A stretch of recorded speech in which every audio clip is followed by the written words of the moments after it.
आजादी की लड़ाई में कुछ नाम बहुत लिए जाते हैं और कुछ ऐसे भी हैं जिन्होंने इतिहास रचा लेकिन खुद इतिहास से दूर रह गए।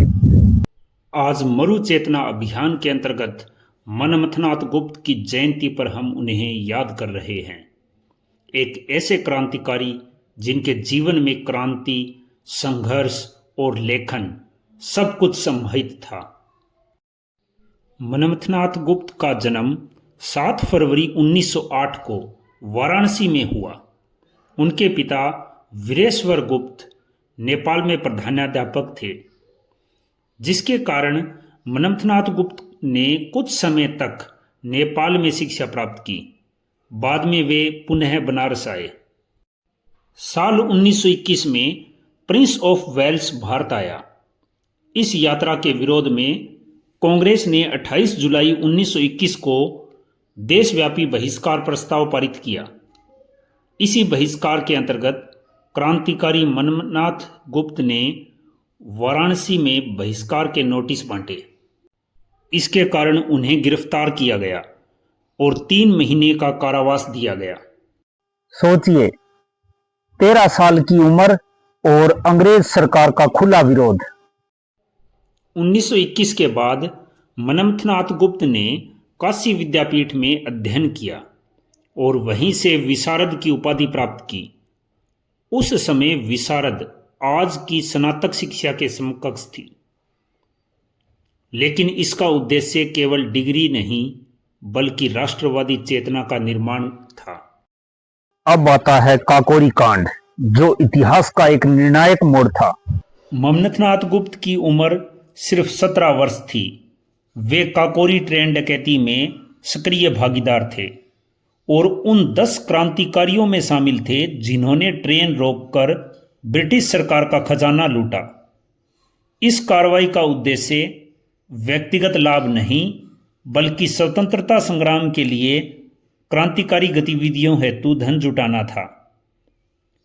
ट्रेन लूट के दौरान सवारियों में से एक अहमद अली अपने डिब्बे से उतरकर गार्ड के केबिन की ओर बढ़ा तो मनमथनाथ गुप्त द्वारा चलाई गई गोली से अहमद अली की मृत्यु हो गई। इसी घटना को आधार बनाकर क्रांतिकारियों पर मुकदमा चलाया। परिणाम स्वरूप 4 क्रांतिकारियों को फांसी की सजा दी गई। मनमथनाथ गुप्त उस समय नाबालिग थे, इसलिए उन्हें 12 वर्ष के कठोर कारावास की सजा सुनाई गई। 12 वर्ष के जेल जीवन के बाद मनमथनाथ गुप्त 1937 में रिहा हुए, पर उन्हें ब्रिटिश सरकार के खिलाफ लेखन के कारण 1939 से 1946 तक फिर 7 साल जेल की सजा हुई। वे बांग्ला, हिंदी व अंग्रेजी भाषा के ज्ञाता थे। स्वतंत्रता के बाद भी उन्होंने अनेक पुस्तकें लिखी। उनकी 80 से अधिक रचनाओं में से कुछ प्रमुख रचनाएं हैं: भारतीय क्रांतिकारी आंदोलन का इतिहास, क्रांति युग के अनुभव, जो उनके व्यक्तिगत संस्मरणों पर आधारित रचना है, जिसमें काकोरी षड्यंत्र तथा जेल जीवन और यातनाओं का मार्मिक वर्णन मिलता है। यतीन्द्रनाथ दास, भगत सिंह के साथ भूख हड़ताल करने वाले महान क्रांतिकारी यतीन्द्रनाथ दास की जीवनी उन्होंने लिखी है। महान क्रांतिकारी चंद्रशेखर आजाद की जीवनी की रचना भी उन्होंने की है। उनकी प्रमुख हिंदी पत्रिकाओं में से एक बाल भारती है। इसमें उन्होंने क्रांतिकारी अनुभवों पर आधारित सामग्री, कविताएं और चित्रकथाओं के माध्यम से बच्चों में देशभक्ति जगाई।